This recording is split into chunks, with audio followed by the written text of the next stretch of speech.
keselamatan itu ya. Baik, saya yang kirim waktunya atau Pak Ustadz? Saya kirim Pak Ustadz ya. Oke, baik. Ntar dulu ya.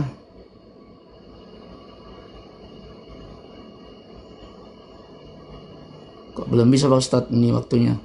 Silakan coba Pak Ustadz. Oke, baik, saya terima ya. Iya, jadi Pak Ustadz tadi sudah menjelaskan ya bahwa keselamatan itu adalah bertakwa. Ya, bertakwa, dan dikatakan ya tadi Al-An'am 153 dan Al-Imran 31. Ya, jadi mengikuti Rasulullah begini ya, bahwa Nabi Muhammad itu tidak tahu nasibnya, ya, tidak tahu nasibnya itu di dalam Al-Ahqaf nomor 9 ya.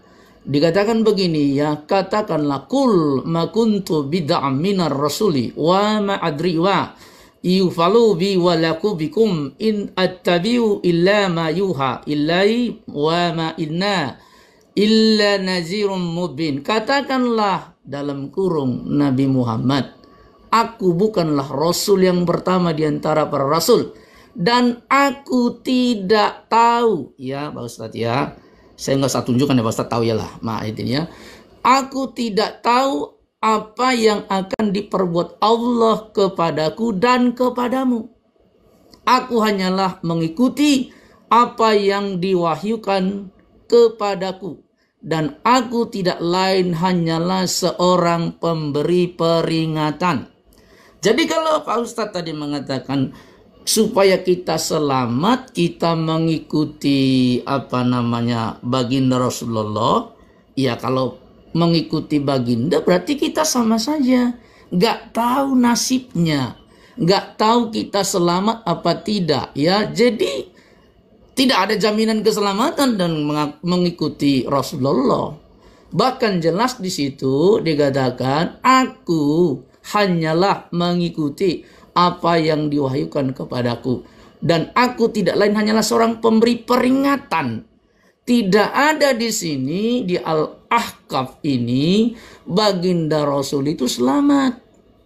Bahkan dikatakan aku tidak tahu apa yang akan diperbuat Allah kepadaku dan kepadamu.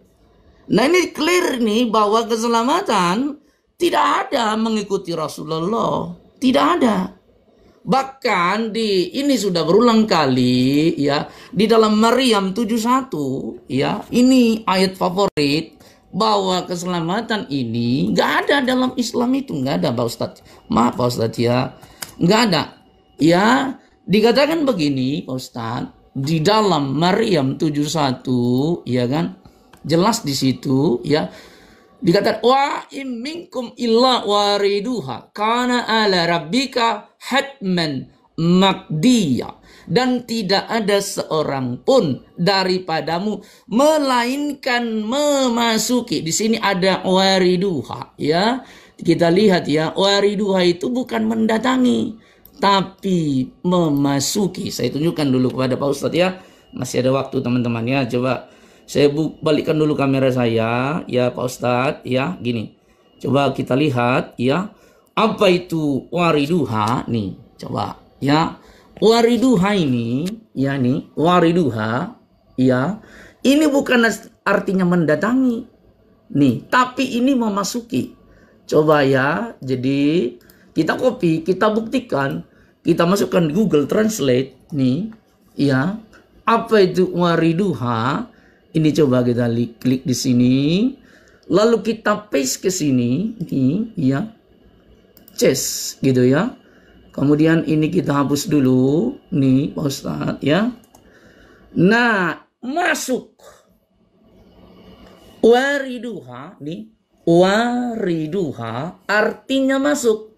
Jadi ketika dikatakan di sini ya, dan tidak ada seorang pun daripadamu melainkan memasuki neraka itu. Hal itu bagi Tuhanmu adalah suatu kemestian yang sudah ditetapkan. Jadi nggak ada keselamatan, nggak ada. Jangankan kepastian, mudah-mudahan pun nggak ada. Kenapa? Karena ketetapan dari Allah Subhanahu wa Ta'ala adalah semua masuk neraka. Dan itu klop dengan Al-Ahqaf yang mengatakan bahwa baginda Rasul tidak tahu nasibnya. Begitu Pak Ustadz, ya. Kita kasih tepuk tangan dulu. Ya. Oke. Silakan Pak Ustadz. Baik. Oke, bentar. Tunggu waktunya. Udah gatel saya mau jawab ini. Santai aja Pak Ustadz. Oke, saya kirim. Baik, Pak Pendeta tadi membawakan bahwa katanya Nabi Muhammad tidak tahu apa yang dilakukan kepadamu dan kepadaku oleh Allah Subhanahu wa Ta'ala. Ya kan jelas ya. Di situ Nabi Muhammad, beliau adalah seorang nabi, penyampai peringatan. Bukan Tuhan beliau yang mengetahui segalanya. Bedakan dulu gitu ya. Terus ya kata Anda, ya kalaunya tidak jelas seperti itu berarti tidak ada dong keselamatan dari Nabi Muhammad SAW. Saya sering tunjukkan hadis ini ya Pak Pendeta ya. Saya harap teman Kristen berapa kali ditunjukkan hadis ini ya, dipelajari gitu. Nih. Oke, saya bacakan. An Abi Hurairah radhiyallahu anhu anna Rasulullah sallallahu alaihi wasallam qala kullu ummati yadkhulunal jannah illa man aba. Apa artinya? Dari Abu Hurairah, Rasulullah sallallahu alaihi wasallam bersabda, semua umatku akan masuk surga kecuali yang enggan. Oke? Di situ dijamin keselamatan oleh Nabi Muhammad sallallahu alaihi wasallam, Pak Pendeta. Jadi yang dia tidak ketahui itu apa yang terjadi ya Pak Pendeta besok hari. Itu nggak tahu Nabi Muhammad karena beliau bukan Tuhan, hanya Allah yang tahu. Beliau tidak mau melampaui Tuhan semesta alam, melampaui dari yang mengutus dia yaitu Allah Subhanahu wa Ta'ala. Saya sudah tunjukkan satu hadis, silakan Anda kalau mau bantah bahwa Nabi Muhammad menjamin keselamatannya. Kan kayak gitu bagi umat Islam, bagi umatnya. Terus berkaitan tentang masalah kata wariduha di dalam Quran surah Maryam 71. Pak Pendeta, ya Anda perhatikan ini. Ya saya bukakan ya kawan-kawan Kristen juga. Ini wajib kita jelaskan dulu ya teman-teman, biar tidak terjadi syubhat. Di sini dikatakan ya Maryam 71. Nih saya bukakan.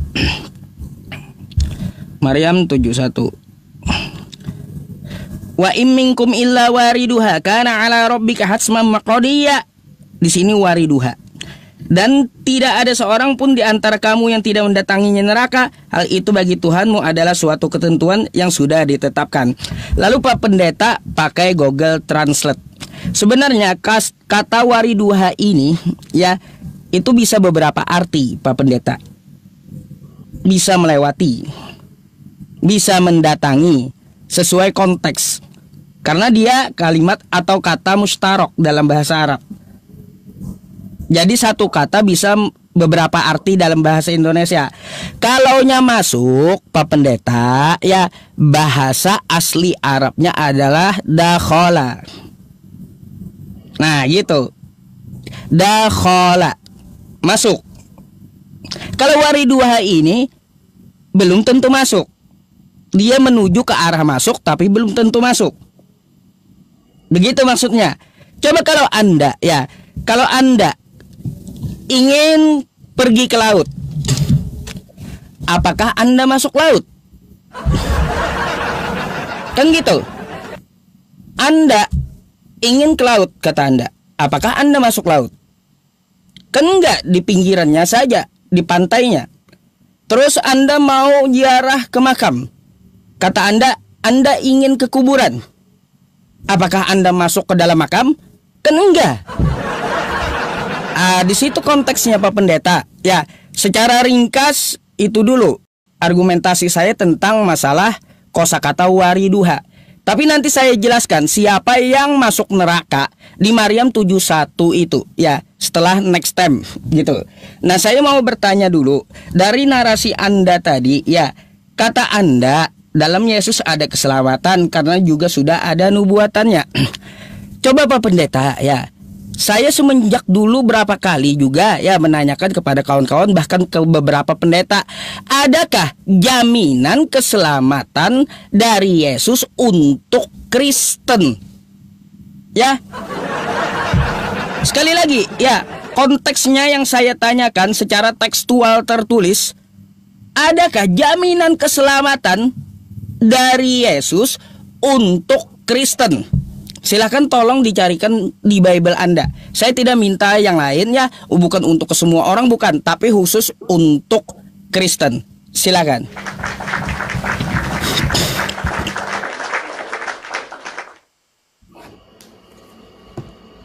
Baik, terima kasih Pak Ustadz atas penjelasannya ya. Baik, saya yang kirim waktu atau Pak Ustadz ya? Oke, saya terima. Baik, ya. Terima kasih Pak Ustadz. Jadi biarlah penonton yang menilai ya. Saya sudah memaparkan tadi 2 ayat. Yang pertama Al-Ahqaf ya tadi ya, bahwa di situ ya, kita baca coba ini ya. Saya balikkan kamera saya dulu ya, nih ya. Nah, justru di sinilah letaknya bahwa baginda itu nggak selamat ya. Nih, coba ya, nih coba nih ya. Dikatakan, aku tidak tahu, ya, aku tidak mengetahui apa yang akan diperbuat terhadapku dan tidak pula terhadapmu. Nah, kita baca beberapa tafsiran di sini, ya. Kita coba yang pertama tafsiran daripada Al-Muyassar, ya. Katakanlah wahai Rasulullah kepada orang-orang musyrik dan kaummu, aku bukan Rasul yang pertama dan kepada makhluknya. Aku tidak tahu apa yang Allah lakukan terhadapmu dan terhadap kalian di dunia. Nih, tafsir Al-Muyassar mencatat bahwa baginda nggak tahu dia selamat, ya. Jadi kalau kita katakan mengikuti baginda selamat, orang dia saja tidak tahu nasibnya, bagaimana mau selamat? Yang benar aja ya, ini salah satu tafsir. Kemudian kita coba tafsir lain, dikatakan di sini ya. Ya, nih tafsir dari yang berikutnya ini ya. Tafsir Al-Muqtasar juga sama. Aku tidak tahu apa yang akan diperbuat Allah terhadap diriku dan apa yang akan diperbuat Allah terhadap diri kalian di dunia.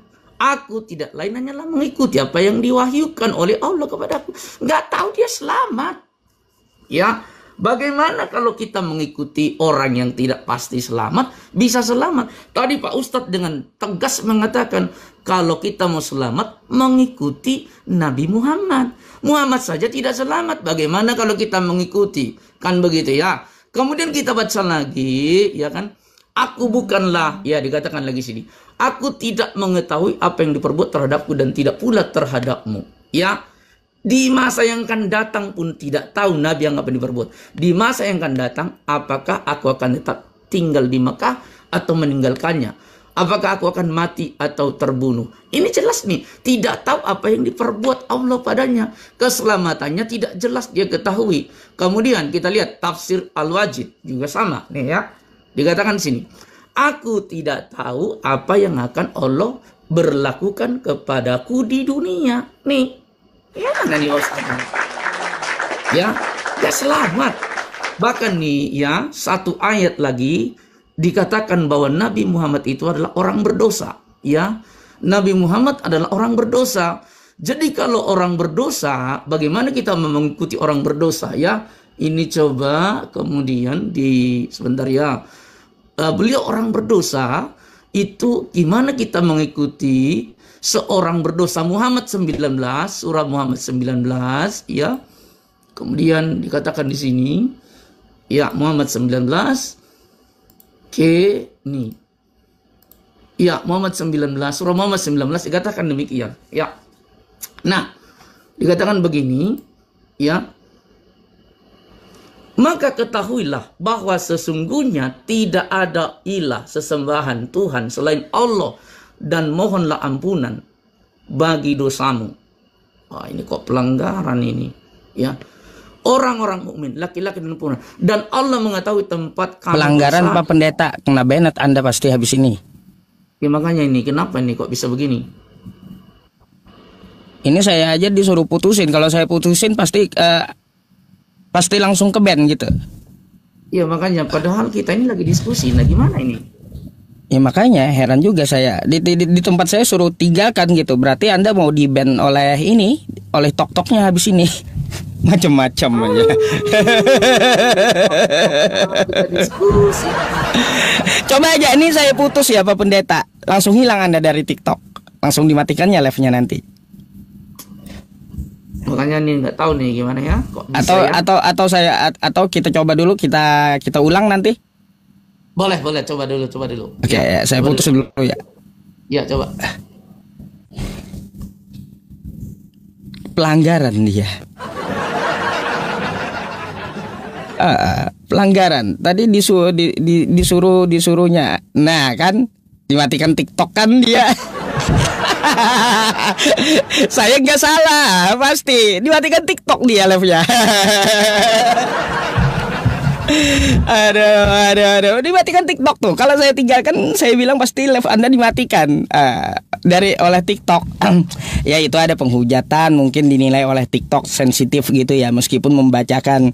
Ya kita akan jawab dulu ya teman-teman dari yang dia katakan tadi ya, biar tidak menjadi syubhat. Katanya ya teman-teman semuanya, di Quran surah Al-Ahqaf, Nabi Muhammad ada lagi nih. Bisa Pak Ustadz. Tadi hilang loh. Iya, bisa nih. Saya pikir dimatikan TikTok hilang tadi. Bisa Pak Ustadz, bisa. Oke, lanjut. Iya. Kenapa peringatan? Ya makanya itu heran juga. Aneh banget.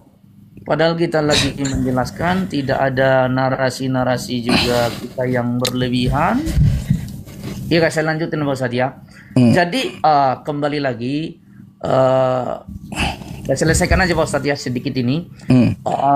Jadi dikatakan di dalam surat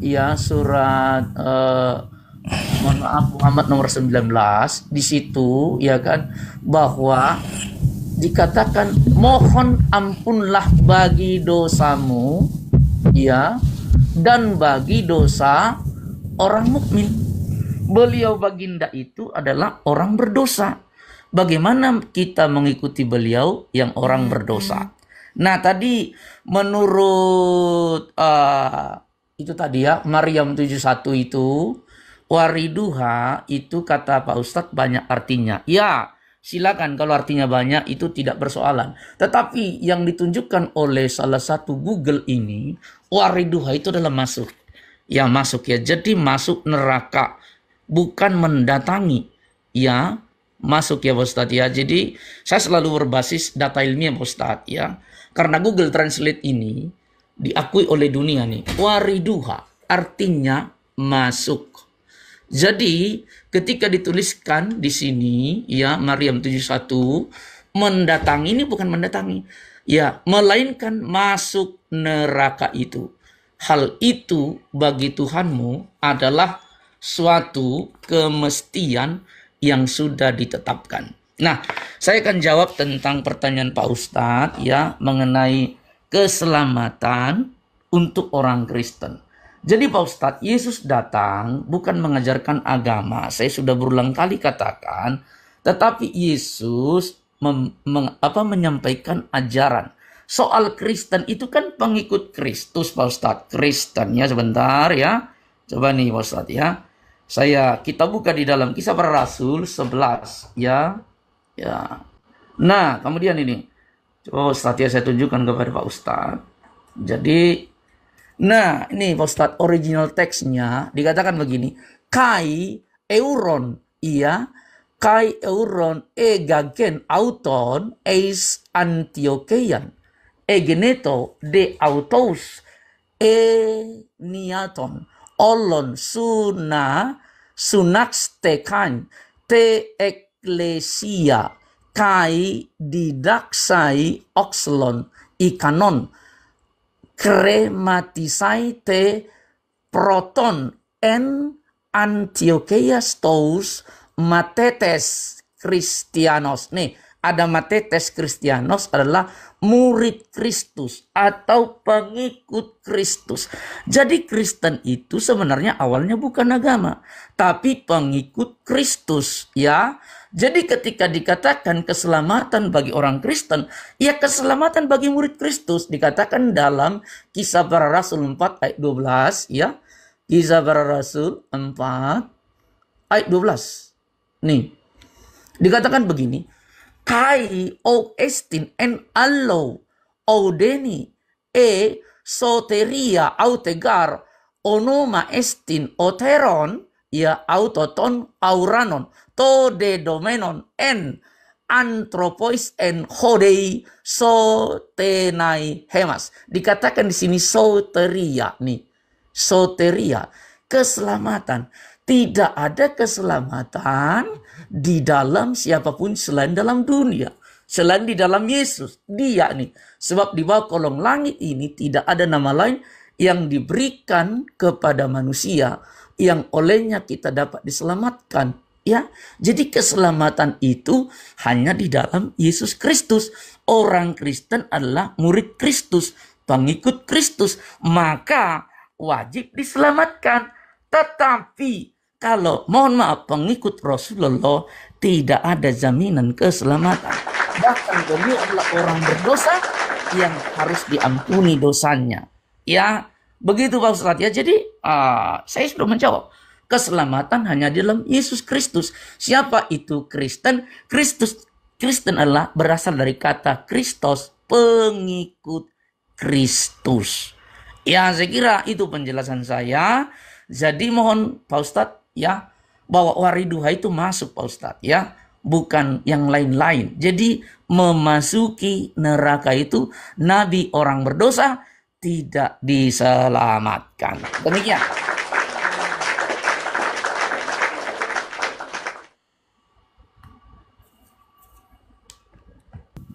Oke.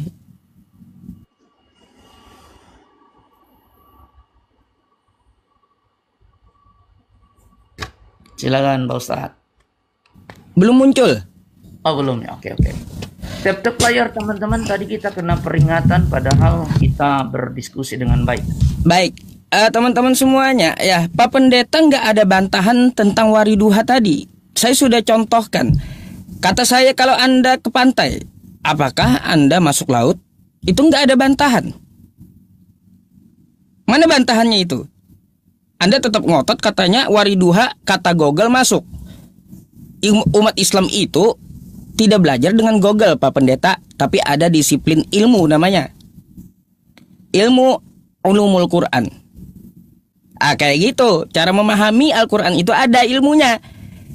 Ya Pak Pendeta. Nah, contoh juga Anda mau ke kubur. Anda mendatangi kubur. Anda ingin ke kubur. Apakah Anda ingin masuk ke lubang kubur? Kan enggak. Itu enggak ada bantahannya Anda di situ. Terus ya berkaitan tentang masalah Quran yang Anda bawakan, Al-Ahqaf 9. Pak Pendeta, Nabi Muhammad itu tidak tahu ya terjadi besok hari. Ini Anda coba baca konteksnya ya teman-teman, saya nggak bohong ya. Al-Ahqaf 9 yang dibawakan oleh Pak Pendeta. Di sini ada percakapan Nabi nih ya. Percakapan Nabi seperti apa? Dengan orang siapa? Nah, nih. Tar ya teman-teman.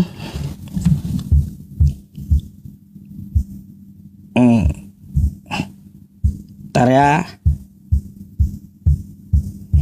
Jadi ini adalah percakapan Nabi dengan orang Quraisy, Pak Pendeta. Bukan Nabi. Jadi di sini percakapan Nabi dengan orang Quraisy. Kata Nabi kepada orang Quraisy, aku tidak tahu yang terjadi denganmu ke depan gitu. Kalau dia kufur terhadap Allah. Oke. Ini asbabun nuzulnya ya teman-teman, langsung gitu saya bawakan. Ceritanya panjang masalahnya. Jadi di sini ya, aku tidak tahu nasibnya ya. Itu nasib orang siapa nih? teman-teman semuanya. Dan memang tidak diragukan lagi ya, langsung aja. Karena sesungguhnya mengenai nasib di akhirat sudah dapat dipastikan ya, tempat kembali beliau Nabi Muhammad adalah surga. Tuh. Oke? Begitu pula orang-orang yang mengikutinya. Adapun yang dilakukan oleh terhadap dirinya di dunia ini, maka beliau tidak mengetahui apakah akibat dari urusannya dan urusan orang-orang musyrik, kafir Quraisy. Jadi Nabi Muhammad itu nggak tahu apa yang akan Allah perbuat terhadap kafir Quraisy. Oke? Bukan Nabi Muhammadnya yang kagak jelas. Bacalah yang betul gitu, ya. Aduh, Pak Pendeta, bawa Quran tapi kok nggak dibaca gitu loh asbabnya. Jadi tidak mengetahui itu ya, dari hadis tersebut kita dapat simpulkan gitu, Nabi Muhammad bukan Tuhan. Hanya Allah yang mengetahui bagaimana nasib orang-orang Quraisy itu. Oke, dah berkaitan pula dengan jawaban Anda. Kata Anda tidak ada tuh di dalam kekristenan tertulis secara tekstual. Tapi Yesus bukan bawa agama. Kan gitu.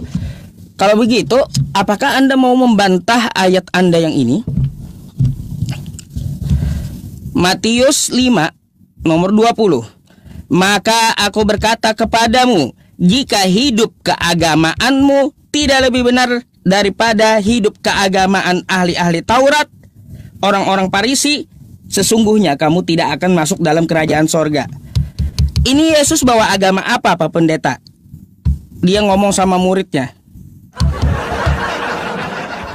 Bawa apa agama yang dibawa Yesus ini? Yesus kagak bawa agama, kata Anda. Dia aja menegur murid-muridnya, jika hidup keberagamaanmu, berarti ada agama Yesus. Diajarkan Yesus tentang agama murid-muridnya itu. Makanya saya tagih Anda. Di mana tertulis kalau agama yang diajarkan Yesus itu adalah Kristen, maka saya akan minta gitu kepada Anda secara tertulis juga bahwa Yesus menyelamatkan umat Kristen secara tekstual. Itu yang saya minta dengan Anda dari tadi, Pak Pendeta. Ya. Nah, ini ada nambah nih, ya, pertanyaannya. Ini agama apa yang dibawa Yesus? Oke, tolong jelaskan dulu sama saya yang ini, baru saya lanjut untuk menanggapi. Ya, gak apa-apa, silakan. Baik, terima kasih Pak Ustadz. Ya, baik ya. Ya, silakan waktunya Pak Ustadz. Oke.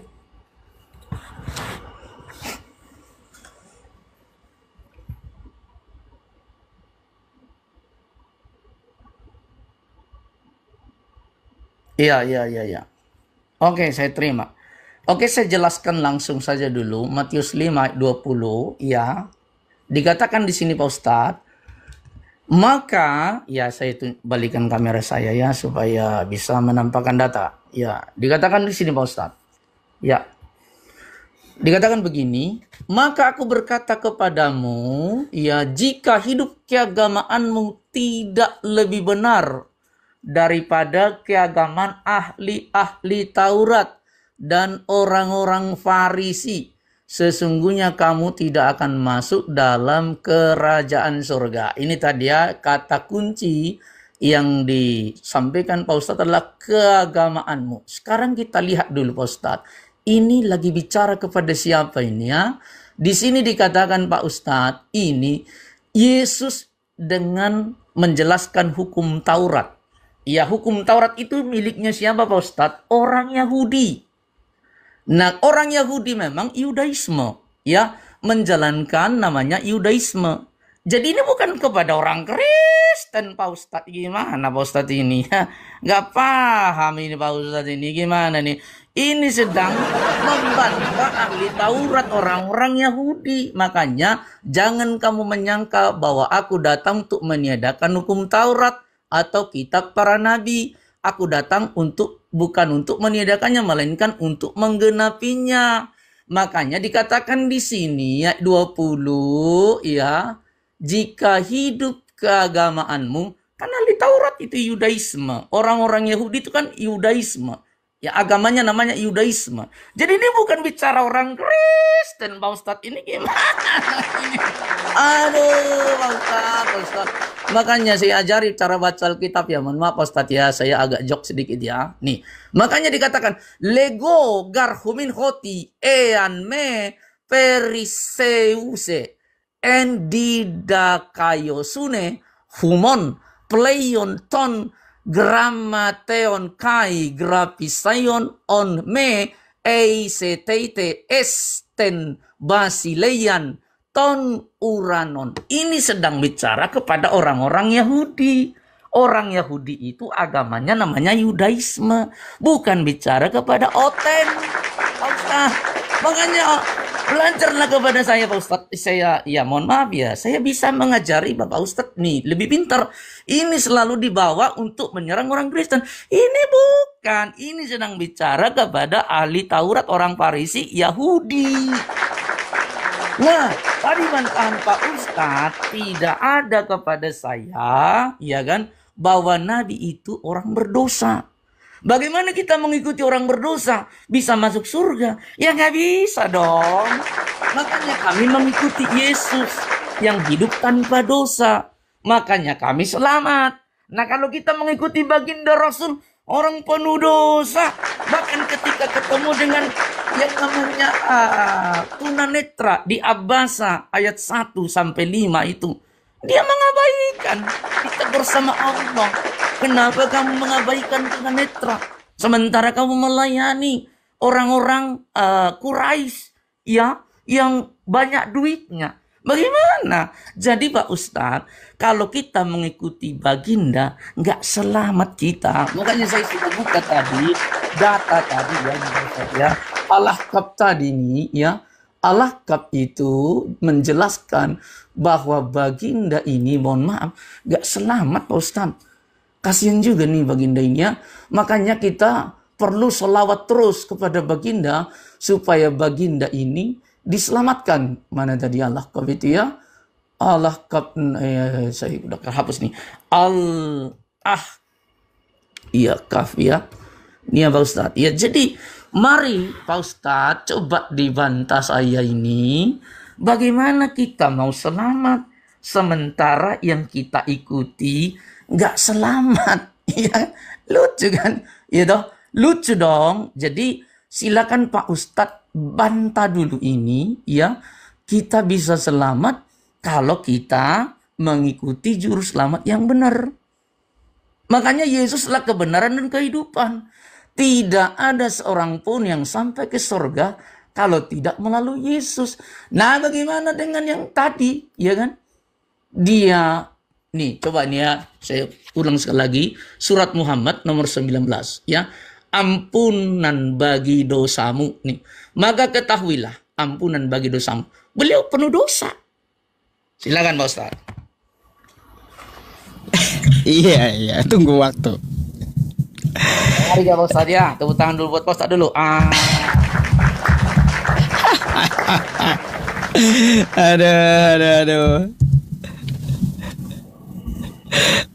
Pak Pendeta, silakan, saya kocak. Saya itu ketrigger dari tadi dengan perkataan Anda. Ngapain mengikuti orang yang kagak selamat? Kan kayak gitu. Gimana dia mau menyelamatkan? Betul Pak Pendeta. Gimana kita mau mengikuti Tuhan yang kagak selamat dari tentara Romawi makhluknya? Kan gitu. Apalagi mau menyelamatkan orang lain. Diri sendiri dia kagak selamat, lalu ingin menyelamatkan orang lain. Mustahil kata Anda. Kan gitu tadi. Ngapain mengikuti orang yang tidak selamat? Kan gitu. Macam mana pula? Ketrigger saya teman-teman ya. Coba ngapain kita ngikutin orang yang kagak selamat? Kagak selamat, dirinya aja kagak selamat gitu. Itu perkataan Anda sendiri tadi, dari tadi saya perhatikan. Terus juga ya tentang masalah Matius 5 nomor 20 tadi. Anda bilang di situ bukan Kristen, tapi Yahudi. Tepuk tangan saya. Kenapa saya bilang tepuk tangan? Artinya Yesus tidak mengajarkan Kristen, enggak. Dan itu Anda akui gitu loh. Itu bukan Kristen kata Anda, Yahudi. Lalu ngapain Anda jadi Kristen gitu loh. Itu loh Pak Pendeta. Saya malah setuju dengan narasi Anda. Di Matius 5 nomor 20 itu bukan Kristen tapi Yahudi kata Anda. Sepakat saya. Sepakat gitu. Lalu ngapain Anda jadi Kristen? Sedangkan Yesus mengajarkan Yahudi, agama Yahudi.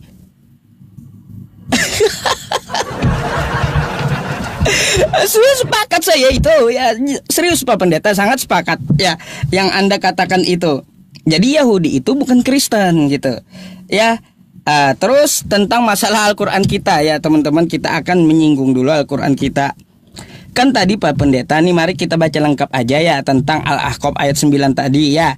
Saya udah ulangi beberapa kali gitu. Nah dari sini aja langsung. Maka ya beliau tidak mengetahui apakah akibat dari urusannya dan urusan orang-orang musyrik Quraisy. Bagaimana kesudahannya nanti? Apakah mereka akan beriman ataukah mereka tetap pada kekafirannya? Akibatnya mereka akan diazab dan dimusnahkan. Jadi Nabi Muhammad itu tidak tahu nanti nasib orang Quraisy, bukan nasib dirinya. Kalau nasib dirinya udah dibilang nih dia di surga ya. Mengenai ayat ini, karena sesungguhnya mengenai di akhirat sudah pastikan ya tempat beliau kembali nih ya. Nih, tempat Nabi Muhammad kembali beliau adalah nih surga. Di mana? Tempat Nabi sudah di surga, pasti beliau tahu gitu tempat beliau di surga. Tapi beliau nggak tahu nasib kafir Quraisy ke depannya, apakah mereka diazab atau masuk neraka. Nggak tahu Nabi Muhammad. Kalau Nabi Muhammad tahu dia tempatnya nih di surga ya, tertulis Al-Ahqaf 9 nih. Oke Pak Pendeta. Aduh. Jadi Al-Ahqaf 9 itu bukan masalah nasib Nabi Muhammadnya yang tidak diketahui, tapi nasib kafir Quraisy. Di situ dikatakan di tafsirnya ya, Nabi Muhammad ke tempatnya adalah surga. Udah dapat dipastikan gitu. Lalu orang Quraisy kayak gimana? Gak tahu Nabi Muhammad itu nasibnya orang Quraisy kayak gimana. Apakah nanti beriman atau tidak? Kan kayak gitu. Makanya banyak kali yang dipatahin udah. Cuma saya tadi agak ini aja Pak, agak lucu dengan narasi Anda gitu. Makanya saya dengarkan betul-betul. Ngapain ngikutin ya yang tidak selamat, alih-alih mau menyelamatkan. Selamat aja kagak. Itu saya sangat sepakat itu. Yesus kan kalau kita lihat sejarahnya, dia tidak selamat dengan tentara Romawi.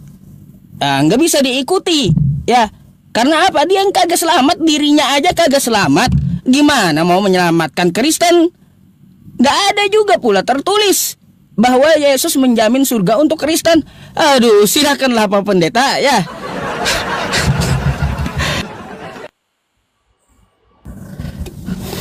Sudah. Terus saya malah sepakat dengan narasi Anda. Saya memang senang karena Pak Ustadz ini lucu ya. lucu Pak Ustadz ini. Ada memang ya. Baik. Jadi Pak Ustadz sama sekali tidak menyinggung bahwa baginda itu orang berdosa. Nih, tidak disinggung ini ya sama sekali ya. Nih, gimana kita mau selamat mengikuti orang berdosa? Ini sama sekali nggak disentuh Pak Ustadz. Mungkin Pak Ustadz malu atau gimana ya. Ini nggak disentuh ini. Surat Muhammad ini ya. Muhammad nomor 19. Maka ketahuilah bahwa sesungguhnya tidak ada ilah selain Allah, dan mohonlah ampun bagi dosamu. Nah, nih Baginda berdosa ini. Dan bagi dosa orang-orang mukmin, laki-laki dan perempuan. Dan Allah mengetahui tempat kamu berusaha dan tempat kamu tinggal. Nih, Pak Ustadz. Ya, baginda ini berdosa.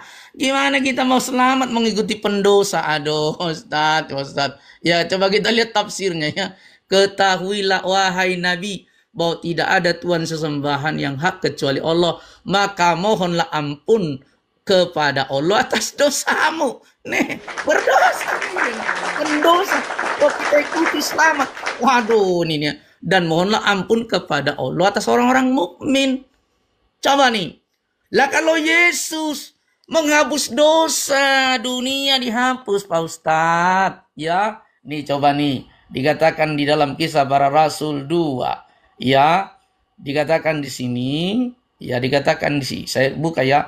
Kisah Para Rasul nomor 1 ayat yang ke-11. Dikatakan Pak Ustadz. Perhatikan. Ini nomor 11. Ya. Dan berkata kepada mereka, hai orang-orang Galilea, mengapa kamu berdiri melihat ke langit? Yesus yang terangkat ke surga meninggalkan kamu akan datang kembali dengan cara yang sama seperti kamu melihat dia naik ke surga nih. Naik ke surga dikatakan dalam original teksnya Pak Ustadz ya. Saya jari.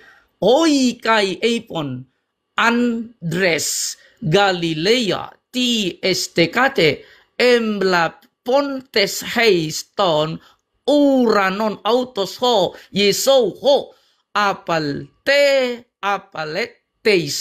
ak humon eiston uranon autos eliatesai on tropon etiaseste auton poreumenon eiston uranon. Yesus naik ke surga. Bagaimana Abang bilang atau Pak Ustadz bilang dia nggak selamat dari tentara Romawi? Emang orang Romawi menyalibkan dia, tapi dia setelah mati bangkit pada hari yang ketiga. Ini Pak Ustadz. Nah kalau baginda bagaimana kita mengikuti sampai sekarang nggak tahu nasibnya? Umat Islam bahkan Allah masih bersolawat untuk Nabi supaya Nabi selamat. Al-Ahzab 56. Nah kalau Yesus nih naik ke surga, terangkat ke surga, ya uranon autos ho Yesus, oh apalte teteis, ya nih ini nih apaleteis, ya naik ke surga, Pak Ustadz. Makanya ya memang betul disalibkan oleh Romawi, tapi Yesus mengalahkan maut. Coba jelaskan dulu kepada saya, kenapa baginda itu berdosa, pendosa kita ikuti. Bagaimana kita mau selamat mengikuti pendosa? Coba dijawab Ustadz ya. Mohon dijawab dulu, dijelaskan dulu kenapa mengikuti pendosa. Bahkan di dalam Al-Ahzab 56 Allah dan para malaikat bersolawat untuk Nabi. Solawat itu apa? Doa. Berdoa supaya Nabi apa? Selamat. Coba. Bahkan umat Islam sampai hari ini, detik ini, terus diajak, diperintahkan oleh Allah bersolawat untuk Nabi, berdoa untuk Nabi. Supaya apa? Supaya selamat. Enggak selamat-selamat. Begitu Pak Ustadz. Jadi saya bicara dengan data Pak Ustadz ya. Coba ditanggapi dulu ya di surat yang tadi, surat yang mengatakan bahwa baginda itu berdosa ya. Surat ya, ini coba dibahas Muhammad nomor 19. Nih, gimana dia harus mohon ampun bagi dosanya dan juga dosa orang-orang mukmin. Gimana kita mau selamat mengikuti pendosa? Dengan dosa. Oke.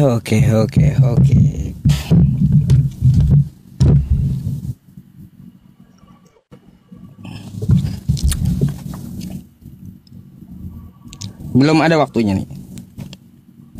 Saya putar kamera di Ustaz.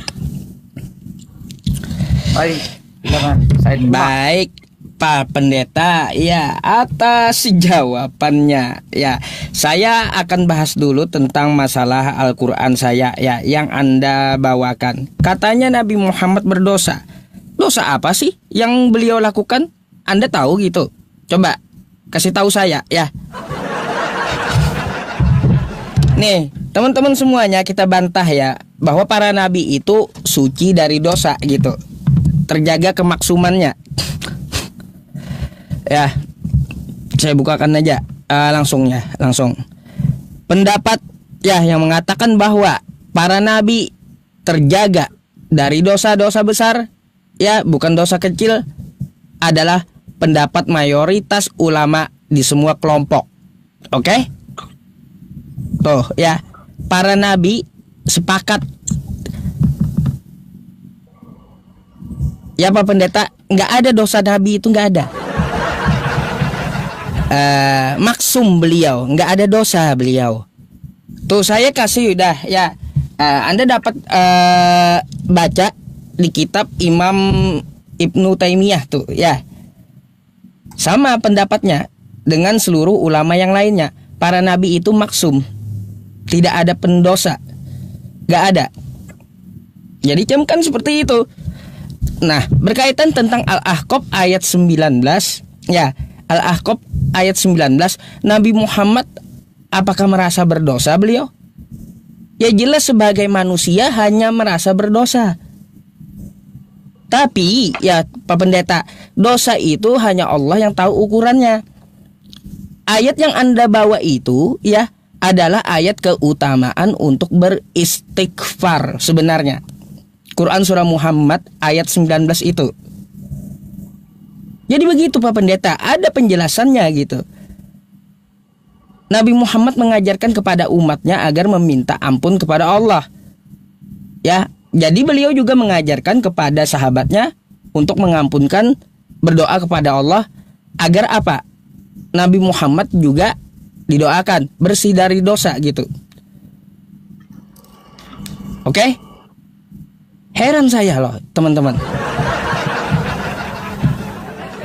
Udah saya kasih dalil tuh ya bahwa para nabi maksum, udah dibantah ya. Dikasih kitab Al-Majmu' Al-Fatawa kalau nggak salah ya. Kitabnya silahkan dicari di situ Pak Pendeta. Dibilang berkali-kali. Terus untuk masalah jawaban Anda, dua hal sudah saya tanyakan. Pak Pendeta, kalaunya surga itu pasti, kata Anda gitu ya, Anda berani memastikan di dalam kekristenan itu sudah pasti masuk surga. Saya mau tahu Kristen mana yang hari ini sudah masuk surga?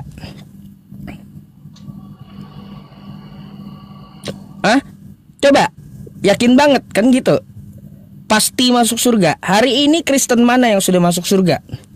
Lalu Anda menjelaskan tentang Yesus yang ke surga. Pak Pendeta, itu kan bahasa dari bahasa Yunaninya Oranon. Anda aja baca Oranon. Anda yang belajar Yunani, ya Yunani pasti paham apa itu Oranon. Jangan kagak jujur gitu. Jangan kagak jujur. Itu bukan paradiso, ya. Tapi Oranon. Oranon itu langit. Paradiso adalah surga. Jadi Yesus itu naik ke langit, gak sampai ke surga. Makanya saya tanya dulu kepada Anda, ya, kalaunya pasti di Kristen itu siapa yang hari ini sudah ada di surga? Itu dulu dah. Coba Anda carikan. Jangan menggembar-gemborkan tapi nggak ada bukti, hayalan semata gitu. Ngambang. Ya betul, ngambang gitu loh, ya. Aduh, jadi jangan sampai ngambang. Coba buktikan sama saya. Kalau di Kristen itu pasti, siapa Kristen yang hari ini pasti di surga gitu? Itu tolong Pak Pendeta ya dijawab apa yang saya sampaikan tadi. Terus juga ya, masalah yang Anda kupas sebelumnya itu saya sepakat. Jadi kita nggak perlu untuk mengulang ke belakang gitu ya Pak Pendeta. Kata Anda itu bukan Kristen tapi Yahudi. Anda belum jawab, ngapain Anda jadi Kristen? kalau Yesus bawa agama Yahudi, bukan agama Kristen? Coba dijawab, silakan.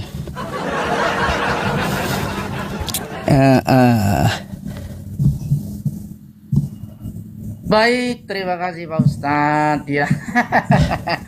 Iya. Oke ya. Baik. Ya, jadi Pak Ustadz sudah mengakui teman-teman bahwa Baginda itu adalah orang berdosa ya. Namun tadi beliau mengatakan dosa kecil. Mau kecil mau dosa gede, Pak Ustadz Yusuf sudah mengakui bahwa Baginda Rasulullah adalah orang berdosa. Tepuk tangan dulu. Jadi bagaimana kita? Ya, jadi Pak Ustadz sudah mengklarifikasi. Ustadz Yusuf PI yang saya kasih orang terpandang, salah satu YouTuber TikToker tertop di umat Islam, mengakui Baginda orang berdosa. Katanya dosa kecil. Tidak apa-apa lah, mau dosa kecil, mau dosa gede, sama saja pendosa Pak Ustadz. Bagaimana kita mau selamat mengikuti pendosa Pak Ustadz? Ya, nah itu dulu. Kemudian uranon tadi katanya, ini Pak Ustadz saya tunjukkan ya. Nih coba. Ya, saya tunjukkan kepada Pak Ustadz ya, biar paham ya. Apa itu uranon? Ya, nih coba ini Pak Ustadz ya. Nih, Kisah Para Rasul 2 ayat yang ke-11. Saya balik kamera saya dulu. Oke ya. Nah, ini dia Pak Ustadz ya. Ini dikatakan nih uranon ya. Kita lihat uranon. Oke, ya. Dikatakan sebentar ya, uranon. Kisah Para Rasul sebentar. Sorry. Tunggu sebentar ya. Saya akan buktikan kepada Pak Ustadz bahwa uranon itu adalah sorga. Oh, sorry. Kisah Para Rasul 1 ayat 11. Salah kutip Pak Ustadz. Sorry Pak Ustadz ya. Jadi saya akan buktikan kepada Pak Ustadz bahwa sorga itu adalah uranon. Ini coba. Cederkon ya. Kita buka. Ya, kita ini selalu berbasis data teman-teman ya. Tidak omon-omon. Oke, Pak. Nih perhatikan Pak Ustadz. Nih dikatakan ini ya. Oke, ini uranon. Oke. Apa di sini? Heaven. Ya, ini dalam bahasa Inggris ya. Coba kita klik lagi. Jadi jangan sembarang kawan-kawan ya. Jadi kita selalu bicara by data. Uranon itu heaven. Heaven itu surga ya. Dalam bahasa Indonesia. Nih. Makanya saya akan kasih tahu ya. Coba sebentar nih agak lama ya. Untuk membuktikan bahwa surga itu uranon sudah jelas ya. Uranon itu surga, bukan langit ya. Heaven itu langit. Surga kalau sky itu baru langit. Pak Ustadz, jadi bedakan. Makanya dalam bahasa Yunani itu, surga itu salah satu kata yang digunakan adalah uranon atau uranos. Ya, nih ya, coba ini. Ya kembali sini ya. Heaven ya, heaven. Ya kan? Nah, jadi ini malah dalam bahasa ini surga. Nih ya, surga. Ya kan? Terangkat ke surga. Nah, nih surga. Ya, dilia nih uranon surga. Itu. Nah, kemudian ya, jadi Yesus terangkat ke surga. Nah, siapa orang Kristen yang masuk ke surga? Saya sudah katakan tadi bahwa Yesus tidak membawa agama, tapi Yesus membawa pengajaran. Ya, Kristen itu artinya adalah orang pengikut Kristus. Nah, siapa orang Kristen yang sudah masuk surga? Kita coba lihat. Ya, 2 Korintus 12 ayat 2. Coba ya, coba 2 Korintus 12 ayat yang kedua. Dikatakan di sini nih ya. Oke. Kita perhatikan, saya balik lagi kamera saya. Ya, oke ya. Perhatikan. Aku kata Rasul Paulus. Rasul Paulus itu adalah pengikut Kristus atau Kristen, ya. Aku tahu tentang seorang Kristen 14 tahun yang lampau. Entah di dalam tubuh aku tidak tahu, entah di luar tubuh aku tidak tahu. Allah mengetahuinya. Orang itu tiba-tiba diangkat yang ketiga dari surga. Ya jelas ya, nih. Aku juga tahu tentang orang itu, entah di dalam tubuh, entah di luar tubuh, aku tidak tahu. Allah yang mengetahui. Ia tiba-tiba diangkat ke Firdaus. Nah, Firdaus juga surga. Dan ia mendengarkan kata-kata yang tak terkatakan, yang tidak boleh diucapkan manusia. Jeder. Jadi ya, orang Kristen masuk surga nih. Paulus masuk surga. Nah, begitu Pak Ustadz. Coba buktikan kepada saya Muhammad masuk surga. Nah, itu sekarang. Silakan.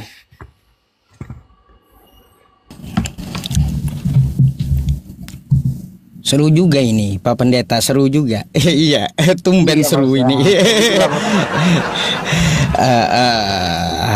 Panas panas by data ini. Nggak Lanjut apa-apa, dulu. Ustadz, biar penonton pintar Pak Ustadz. Ya, silakan Pak Ustadz, silakan. Baik, pertama-tama Pak Pendeta, saya agak bingung dengan Anda. Katanya saya mengakui Nabi Muhammad itu berdosa. Tadi kalimat saya seperti itu nggak ada. Tapi yang saya tampilkan kepada Anda tadi itu adalah hadis kemaksuman para nabi, seluruh nabi. Gitu.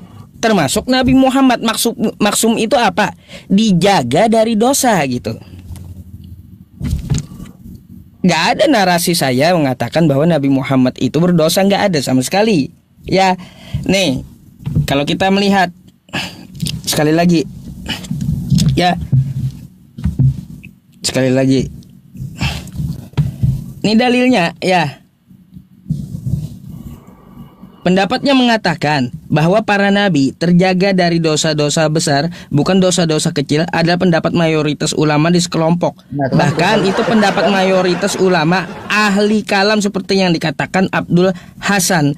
Satu, Nabi Muhammad ya tidak berdosa besar, oke?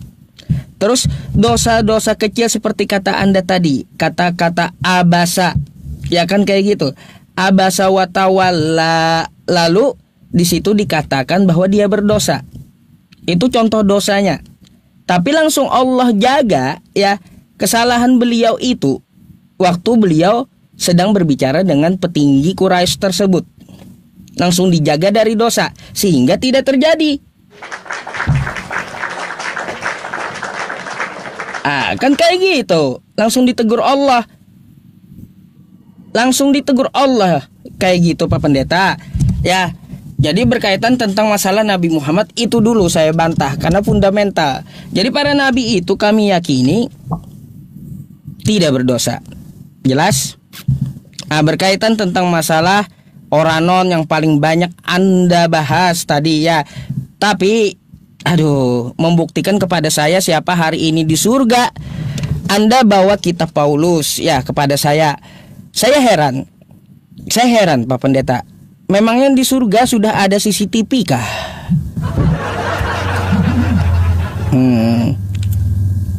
Kok bisa-bisanya itu yang tidak tahu dengan surga, bukan pemilik surga, Paulus itu. Lalu dia mengatakan dia udah diangkat ke Firdaus. Paulus ini lihat dari mana CCTV?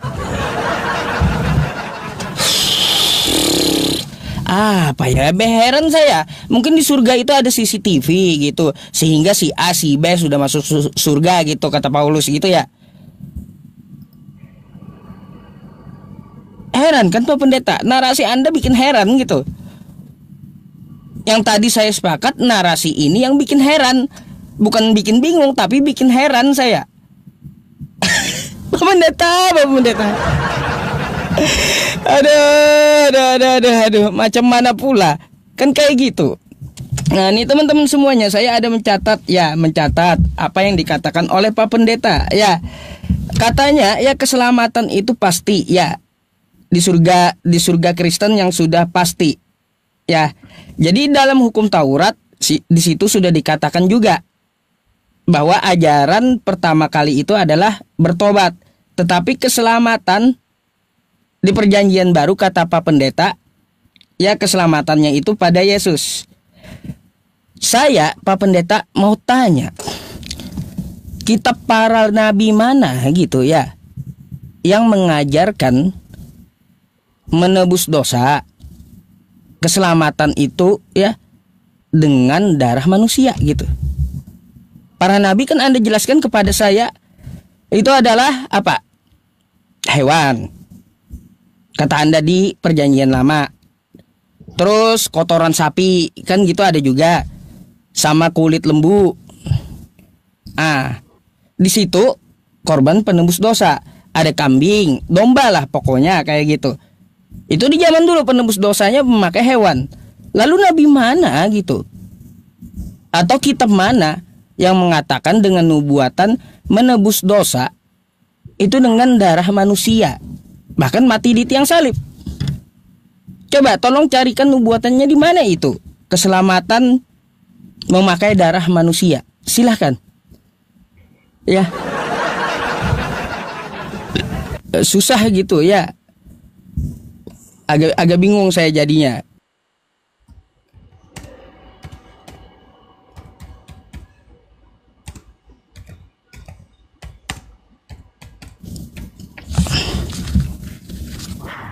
Oke, klik dulu ya Pak Pendeta ya. Ya, baik, terima kasih. Ya, saya sampaikan kembali. Tadi Pak Ustadz data yang ditunjukkan itu sudah jelas dosa kecil ada tadi di situ ya. Jadi rekamannya masih ada nih ya. Jadi data yang Pak Ustadz tadi buka itu, Nabi Muhammad itu ada dosa, katanya dosa besar yang maksum. Tapi ada dosa kecil. Nah, dosa kecil ini masih dimiliki Nabi. Nah, itu jadi teman-temannya, baginda Rasulullah Shallallahu Alaihi Wasallam itu pendosa. Nah, mau dosa kecil, dosa besar, para ulama tadi yang ngomong bukan Allah. Ya. Itu para ulama. Kalau Allah mengatakan, saya ulang sekali lagi, ya gimana kita mau selamat mengikuti? Aduh, memang luar biasa ya. Aduh. Jadi gimana sih kita mau bisa selamat? Kita mengikuti ya kan yang berdosa. Saya nggak habis pikir nih ya. Nih ya, saya ulang sekali lagi. Ya, Allah yang ngomong nih, bukan para ulama yang ngomong. Kalau para ulama memang ya namanya juga manusia. Manusia mau larang apa mau komentari Allah. Ya nggak bisa Pak Ustadz nih. Nih kita baca ya. Saya fokus di sini saya karena ini aduh luar biasa nih ya. Coba ulang sekali lagi. Ya dikatakan di sini, maka ketahuilah bahwa sesungguhnya tidak ada Allah atau ilah selain Allah, dan mohon ampunlah bagi dosamu dan bagi orang-orang mukmin, laki-laki dan perempuan. Dan Allah mengetahui tempat kamu berusaha dan tempat kamu tinggal. Nih ya, tafsir yang pertama Al-Muyassar mencatat ialah Al-Musyarin ya Kementerian Agama Saudi Arabia. Ketahuilah wahai Nabi bahwa tidak ada Tuhan sesembahan yang hak kecuali Allah. Maka mohonlah ampunan kepada Allah atas dosamu. Gimana sih? Tuh ya, tafsir Madinah. Hai Rasulullah, ketahuilah bahwa tidak ada Tuhan yang berhak disembah selain Allah, dan mohonlah ampun atas dosamu dan dosa mukminin dan mukminat. Sama. Ini. Tafsir lagi. Tafsir Al-Muqtasar. Ya. Markas Tafsir Riyadh di bawah pengasuhan Syekh Dr. Saleh. Ya, ini apa dikatakan nih? Maka yakinlah wahai Rasul bahwa tidak ada yang berhak disembah selain Allah, maka mohonkan ampunan kepada Allah untuk dosa-dosamu. Gimana sih Bos? Nih kalau saya baca semua berdosa ini, ya. Berdosa nih juga sama nih ya. Jubdatut Tafsir min Fadil Qadir. Apa dicatat? Dikatakan di sini, dan mohonlah ampunan bagi dosamu, yakni mohonlah ampun kepadanya atas apa yang telah kamu lakukan. Berdosa. Ya, berdosa ya toh. Nah ini ya, jadi nggak bisa dibantah lagi. Baginda Rasul itu pendosa. Nah pertanyaan Pak Ustadz tadi, dikatakan tadi kalau saya tidak lupa, ya nubuatan mana penebusan dengan darah. Ini sudah penebusan ya, tapi tidak apa-apa lah, agak lari sedikit dari tema ya. Ini sudah agak lari memang ya. Nah penebusan itu dinubuatkan di dalam kitab Nih sebentar ya Pak Ustadz, karena mendadak tadi. Kitab Yesaya kalau saya tidak salah, Yesaya 53. Coba ya, semoga tidak salah karena ini mendadak pertanyaannya ya teman-teman ya. Jadi harus dijawab juga, ya kan? Kalau saya tidak salah ya. Kalau salah mohon maaf Pak Ustadz, nanti saya carikan. Ya. Yesaya ya 53 kalau saya tidak salah. Coba saya buka. Dikatakan begini, kita mulai dulu ya. Oke, nih coba. Ya, kita baca mulai dari sini saja. Oke. Dikatakan mulai ayat yang kedua. Sebagai taruk, ya, ia tumbuh di hadapan Tuhan. Sebagai tunas dari tanah kering, ia tidak tampan dan semaraknya pun tidak, sehingga kita memandang dia. Ia dihina, ya kan, dan kesengsaraan, dan biasa menderita kesakitan. Ya, kemudian waktunya mau habis ya. Tetapi sesungguhnya penyakit kita yang ditanggungnya dan kesengsaraan kita yang dipikulnya. Padahal kita mengira kena tulah, dipukul dan ditindas Allah. Tetapi dia tertikam oleh karena pemberontakan kita. Ya, nih. Kemudian ganjaran yang mendatangkan keselamatan bagi kita ditimpakan kepadanya. Dan oleh bilur-bilurnya kita menjadi sembuh. Bilur-bilur ini bagian dari darah penebusan Yesus. Itu dulu Pak Ustadz. Nanti saya carikan ayat yang lain. Silakan.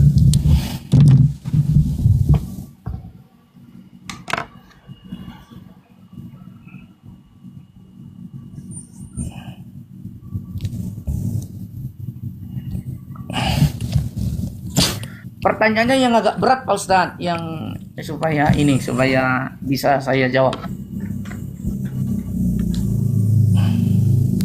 Waduh, Pak Pendeta minta yang berat, yang ringan aja belum terjawab. Macam mana pula Pak Pendeta ini?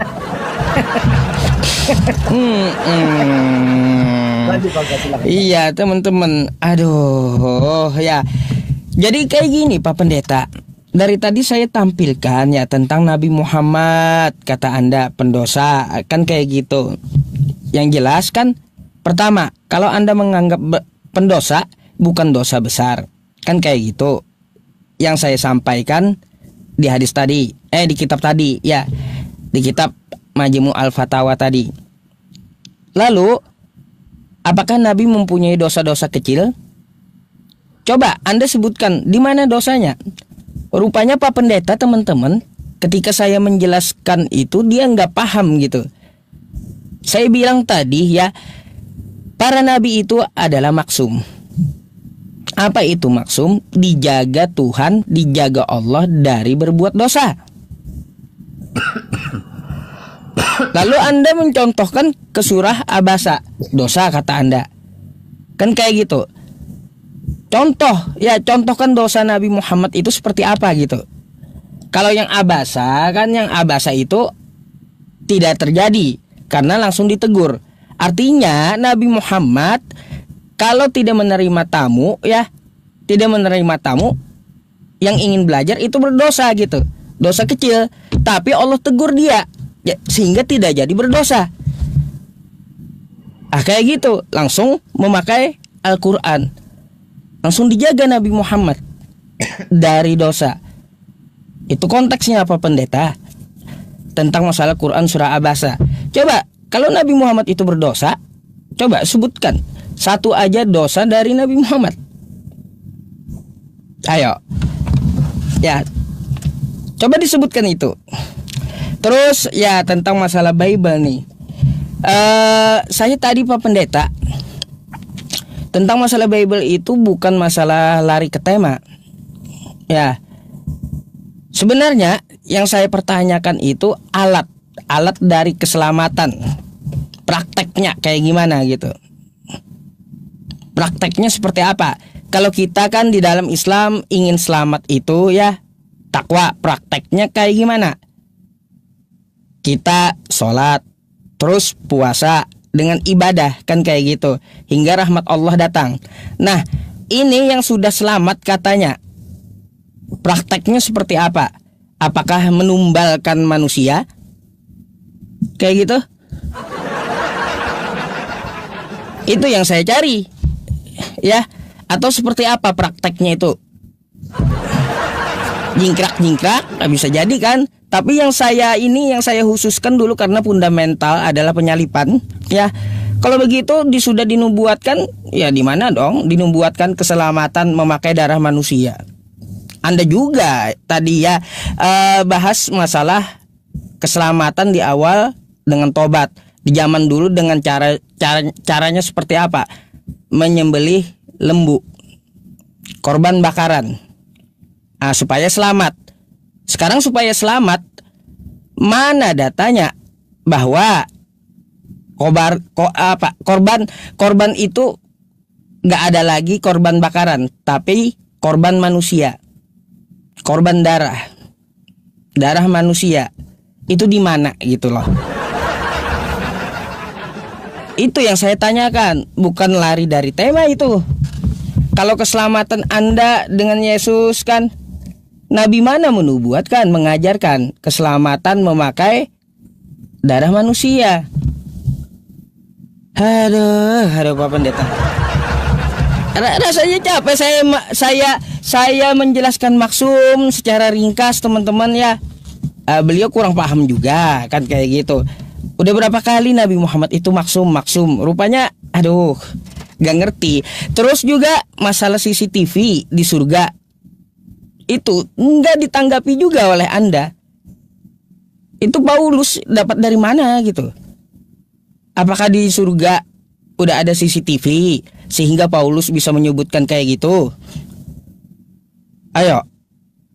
Heran betul. Oh iya, satu pembuktian ya. Nabi Muhammad katanya apakah masuk surga? Habis ini saya jawab ya. Saya lupa. Oke.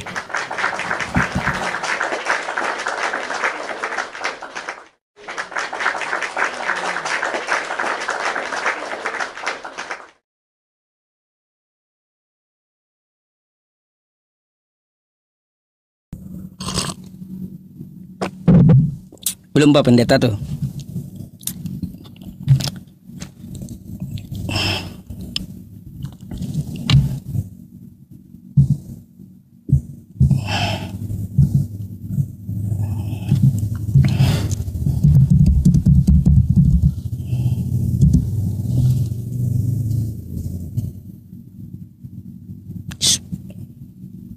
Oh, mic-nya ya. Sorry Pak Ustadz.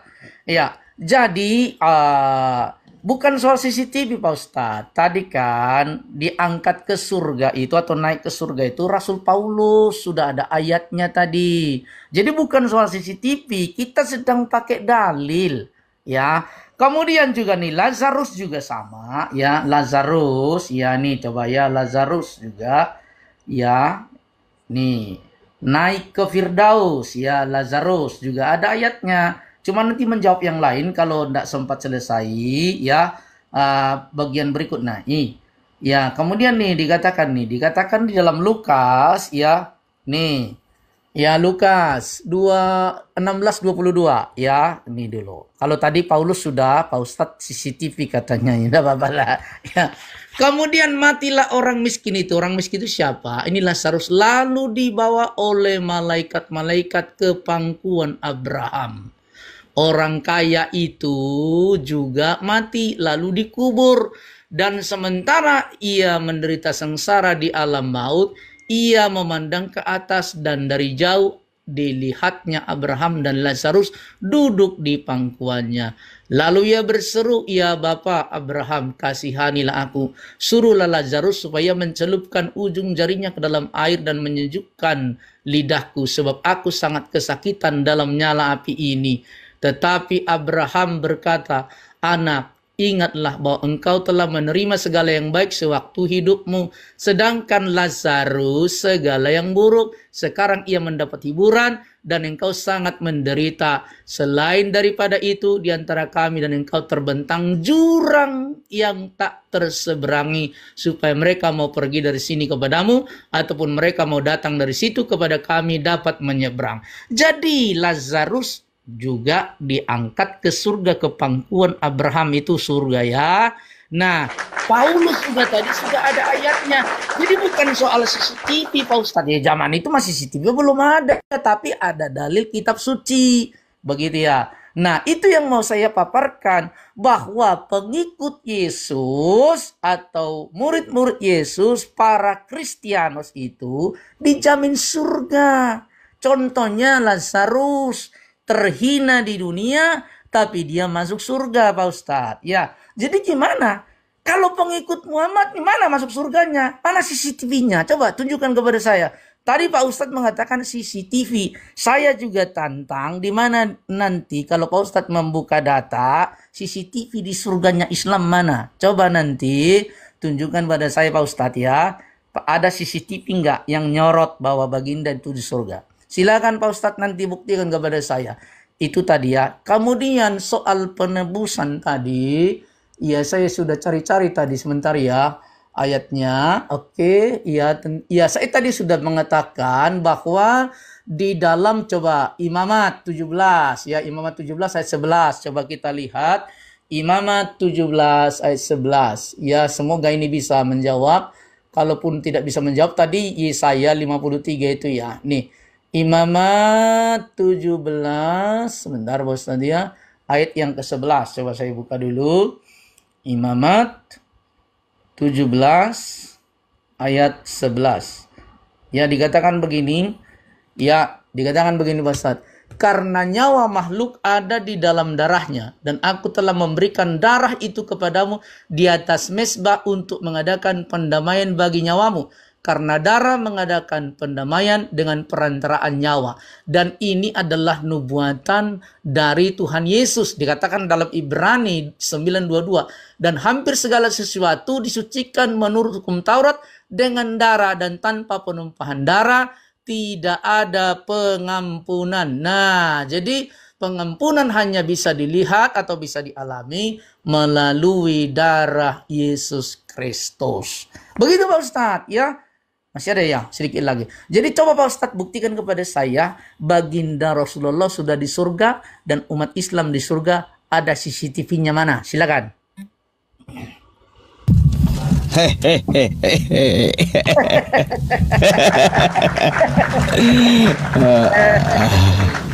Silakan Pak Ustadz, silakan. Kita guyon Pak Ustadz ya, biar nggak usah tegang-tegang Pak Ustadz. Saya balik kamera saya dulu.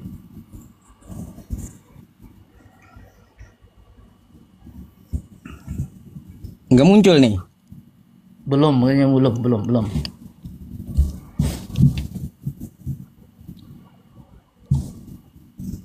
Coba. Udah muncul Pak Ustadz? Coba. Oh, udah, oke. Silakan. Teman-teman, kita jawab dulu ya. Apakah di surganya Islam ada CCTV? Ya, seperti surga Kristen punya CCTV. Itu kan pengakuan Abraham toh ya. Pengakuan Abraham. Ya, gini. Coba kita lihat hadis ini ya teman-teman semuanya.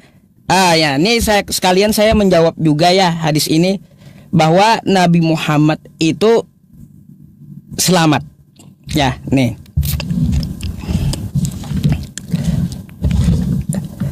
Aku mendatangi pintu surga. Ya. Dan minta untuk dibukakan. Penjaga surga pun berkata, "Siapa kamu?" Aku menjawab, "Muhammad." Penjaga surga berkata, "Aku telah diperintah membukanya untukmu, dan aku tidak boleh membukanya untuk orang lain sebelummu."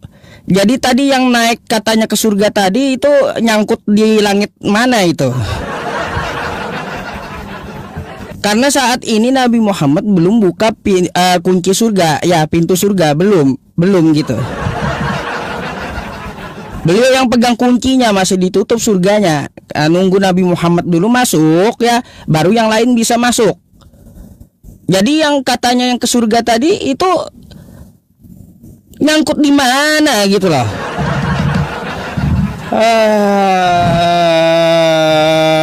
Kan kayak gitu. Paulus ke surga, turun naik surga, Filipus ke surga. Itu nyangkut di mana mereka kalau kayak gitu ya Pak Pendeta? Karena yang pertama kali buka pintu surga adalah Nabi Muhammad SAW yang masuk pertama kali. Itu dalilnya saya kasih. Hadis riwayat Muslim itu. Ayo. Jelas kan? Aduh. Terus nih Pak Pendeta, tentang masalah menebus dosa, keselamatan itu memakai darah manusia. Pak Pendeta nggak mau jujur. Imamat 17 itu adalah darah hewan.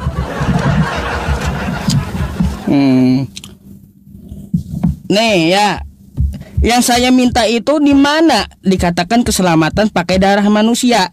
Kita baca aja perikopnya ya Pak Pendeta nih ya.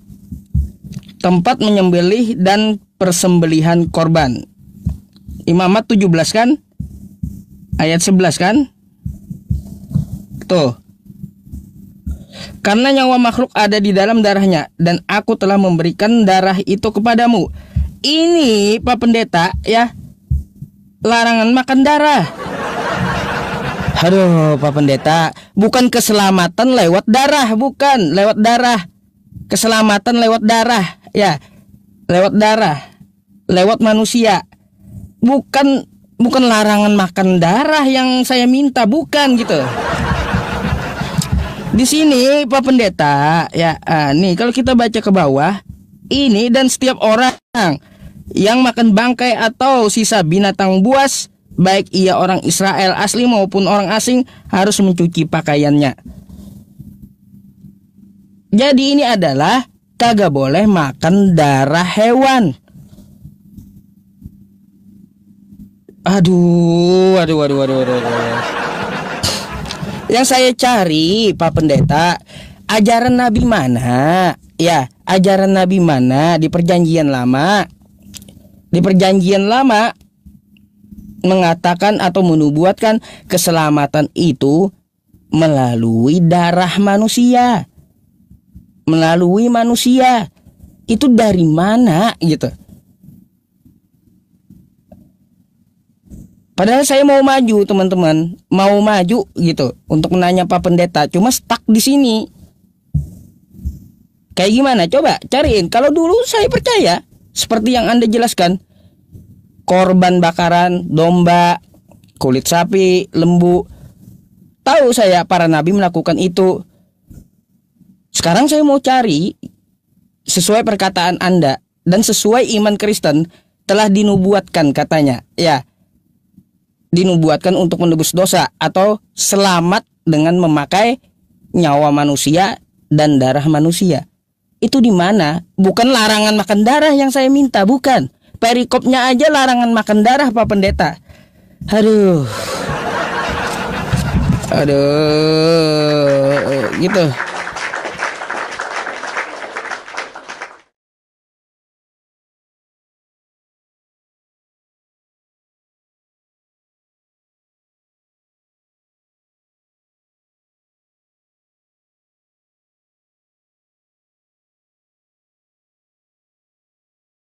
Ya sudah membagikan Yesaya, ya kan? Yesaya 53 tadi saya sudah sampaikan ya. Dikatakan di situ, sebentar ya. Di Yesaya 53 ayat 5 dan 6. Ini Pak Ustadz ya. Cuma Pak Ustadz tidak mau percaya, ya sudah. Mau diapakan, mau dipaksa kan tidak bisa juga, ya kan? Biarkan saja penonton yang menilai kan gitu. Ini saya coba ya. Saya sudah tunjukkan kepada Pak Ustadz. Ya, saya nggak usah baca original, ini nanti kelamaan ya. Ini Pak Ustadz, saya kan sudah kasih tunjuk. Nah, kalau Pak Ustadz dia nggak terima ya namanya juga Ustadz masih Islam gitu kan. Ini coba nih. Tetapi dia tertikam oleh karena pemberontakan kita. Yesaya 5 ya. Oleh karena kejahatan kita, ganjaran yang mendatangkan keselamatan bagi kita ditimpakan kepadanya. Dan oleh bilur-bilurnya kita menjadi sembuh. Bilur-bilur ini adalah bagian dari darah. Nah kemudian nih, dikatakan di ayat 6. Kita sekalian sesat seperti domba. Masing-masing kita mengambil jalannya sendiri. Tapi Tuhan telah menimpakan kepadanya kejahatan kita sekalian. Dia dianiaya tetapi dia membiarkan dirinya ditindas dan tidak membuka mulutnya seperti anak domba yang dibawa ke pembantaian, seperti induk domba yang keluh depan orang-orang yang menggunting bulunya. Ini nubuatan pengorbanan Yesus, darahnya tercurah. Gimana sih, ya kan? Kalau Pak Ustadz nggak terima, tidak masalah juga, ya kan? Nah, saya tanya tadi, hadisnya di mana Muhammad masuk surga? Atau ayat Quran? Tadi itu artikel yang Pak Ustadz tunjukkan. Coba nomor berapa hadisnya? Atau ayat berapa Qurannya?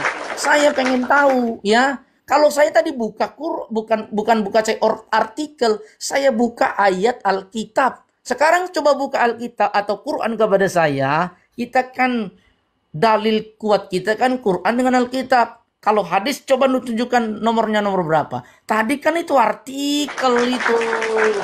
Ada artikel jateng tadi. Coba gimana? Hadisnya hadis berapa? Ya, tapi saya minta juga nomornya berapa. Dan juga di Quran di mana Nabi Muhammad masuk surga. Coba, karena kita sedang mengadu kitab suci nih. Bahkan tadi saya sudah menunjukkan baginda itu orang berdosa. Ya, dosanya apa? Nih, contoh nih ya, At-Tahrim. Nomor 1, ya. Apa dikatakan? Nih, dosanya baginda ini, ya. Gimana mau masuk surga nih? Nih, baginda punya dosa, ya. Tadi Abbasa, sudah, ya. Ya, kemudian tahrim nih ya, tahrim nomor 1. Hai Nabi, mengapa kamu mengharamkan apa yang Allah halalkan bagimu? Kamu mencari kesenangan hati istri-istrimu dan Allah Maha Pengampun lagi Maha Penyayang. Nih, diharamkan yang dihalalkan Allah. Di dalam Al-Ahzab dikatakan bahwa Allah menghalalkan ya, Al-Ahzab 50 sampai 51. Dihalalkan budak-budak bagi baginda. Tapi kenapa ketika ketahuan ya, Ibnu Katsir, coba kita lihat ya, tafsir Ibnu Katsir apa dicatat di situ? Sebentar ya, bentar tunggu. Saya tunjukkan tafsir Ibnu Katsir. Di mana di Ibnu Katsir ini? Aduh. Kelewat. Dikatakan di tafsir Ibnu Katsir itu bahwa baginda ya, ini mana ya? Coba sebentar. Ini. Ya, Ibnu Katsir. Kita baca, masih ada waktu sedikit. Ya, dikatakan begini. Maka Allah menurunkan firman, hai Nabi, mengapa kau mengharamkan apa yang Allah halalkan bagimu? Kamu mencari kesenangan hati istrimu hingga akhir hayat. Nih, ya. Diriwayatkan dari Anas bahwa Rasulullah mempunyai seorang budak perempuan yang beliau gauli. Lalu Aisyah dan Hafsah terus-menerus menghalangi hingga beliau mengharamkan budak itu atas diri beliau. Maka Allah SWT menurunkan firman-Nya, hai Nabi, mengapa kau mengharamkan apa yang Allah halalkan bagimu sampai akhir hayat? Karena apa? Pendapat yang benar ini terkait pengharaman Nabi ya, diharamkannya Hafsah itu tidur padahal dia sudah gauli. Nih dosanya nih. Allah tegur. Dosa yang kedua nih, terbukti nih ya, bahwa baginda itu nggak masuk surga. Silakan.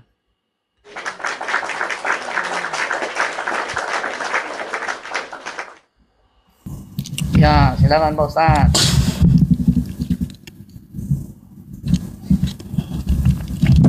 Sabar.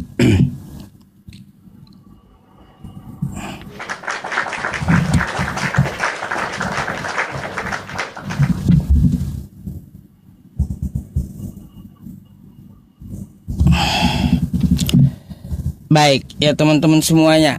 Ya, berulang-ulang pun saya jelaskan arti maksum, rupanya nggak ngerti ya Pak Pendeta, teman-teman ya. Lalu bawa at-tahrim pula tadi dia. Ingin mengubah hukum Allah itu perbuatan dosa, makanya langsung ditegur Allah agar tidak terjadi dosa. Artinya Nabi Muhammad tidak berdosa di situ Pak Pendeta. Itu namanya maksum ya. Yang namanya maksum kayak gitu Pak Pendeta. Dosa itu kagak jadi terjadi gitu. Oke, itu yang namanya maksum gitu loh. Berapa kali saya udah jelaskan, tidak tercebur ke dalam dosa. Lalu dibawa pula at-tahrim. Hai Nabi, kenapa kamu ingin menyenangkan istri-istrimu bla bla bla bla bla bla. Di at-tahrim ayat 1 itu kan banyak saya tahu ceritanya ya tentang masalah itu, tahu. Tapi ini tentang masalah apa yang kita bahas ini? Tentang masalah keselamatan. Jangan lari dari tema. Jangan lari dari tema. Oke? Itu dulu yang kita perlu bahas. Dari yang kita bahas ini gak usah kesana kemari. Pak Pendeta, tadi saya melihat Anda membawakan Yesaya juga. Ya, Yesaya 53. Gak apa-apa, saya akan bahas Yesaya 53. Coba, kata Anda saya itu ya tidak mau terima karena masih Islam. Coba Anda buka dulu Yesaya 53 nomor 10, Pak Pendeta. Ya, kalau Yesaya ini adalah Anda katakan untuk nubuatan menyelamatkan pakai darah manusia. Mari kita buka. Nih, di 10-nya ya. Tetapi Tuhan berkehendak meremukkan dia dengan kesakitan. Ia akan melihat keturunannya, umurnya akan lanjut, dan kehendak Tuhan akan terlaksana. Kan gitu. Nih, apabila ia menyerahkan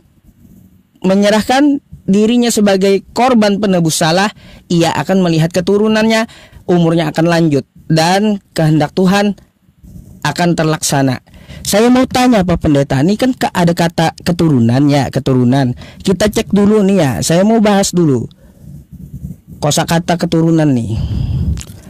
Nanti Anda ngeles bahasa asli pula, ke kitab asli pula kata Anda. Nih sebentar ya.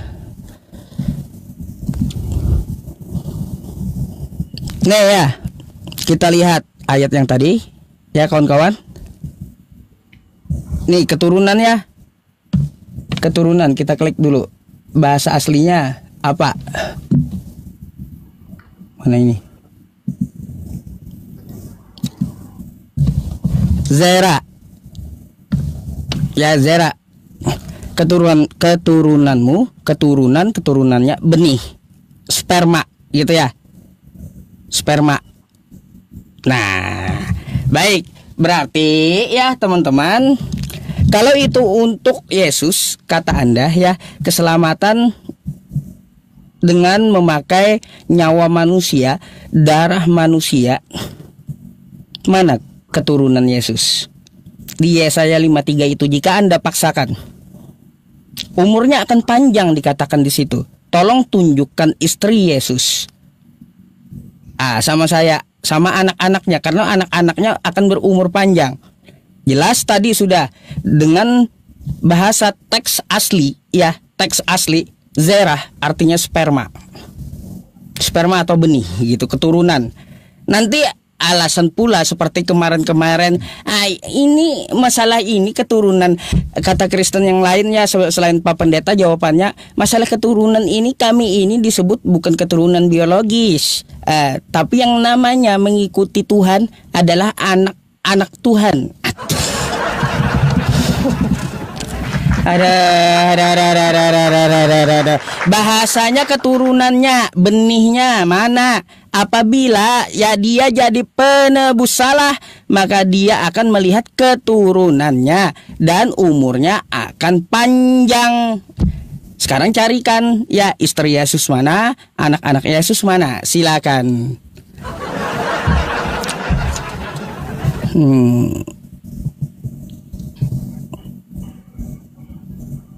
Sudah Pak Ustaz? Ya. Lucu memang, Bah. Lucu nih kawanku satu ini. Kalonnya. Baik. Ya.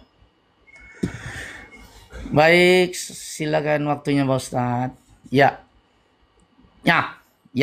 Jadi Pak Ustaz, tadi kan saya mengutip Yesaya 53 ayat 5 dan 6. Saya tadi tidak mengutip ayat 10. Kenapa Pak Ustadz jadi bawa ayat 10?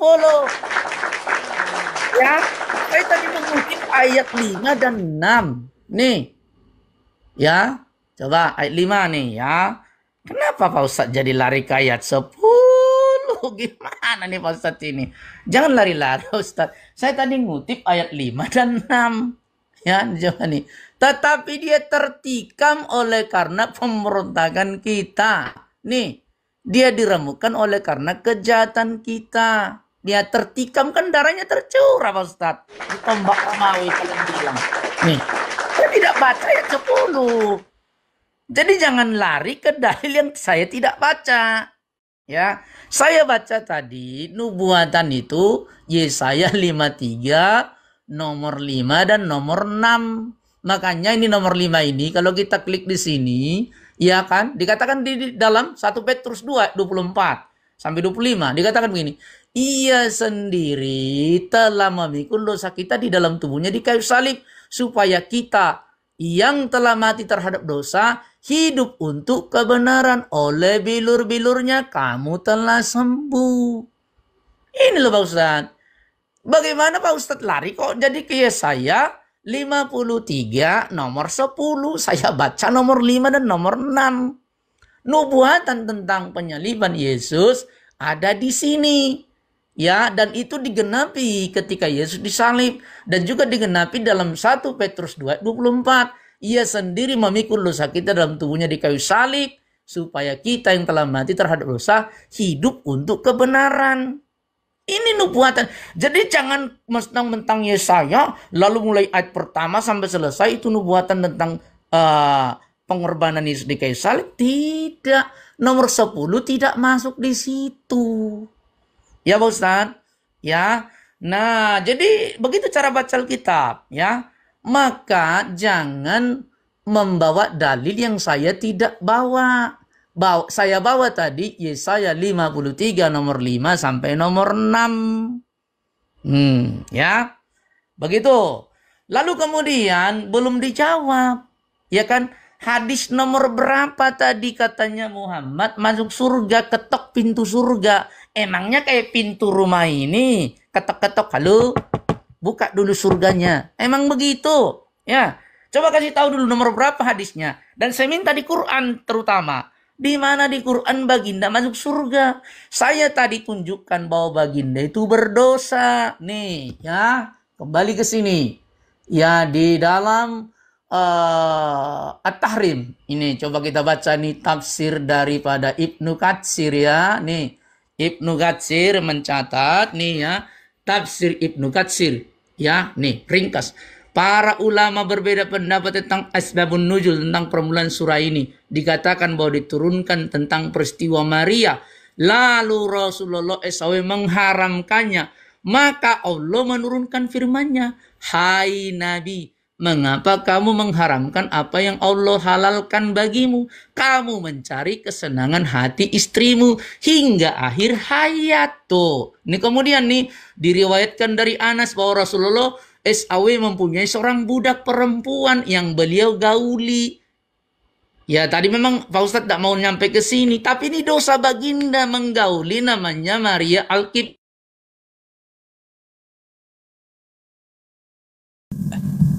Kenapa dah? Kenapa dia? Kenapa dia hilang? Kayaknya ke bandnya. Aduh. Kena apa? Kena tulah kayaknya. Aduh. Baru juga mau bahas. Masih banyak yang perlu dibahas ini. Semoga aja ganti akun lah Pak Pendeta. Ya. Kena ban. Aduh. Enggak, masalahnya berulang dia. Berulang-ulang.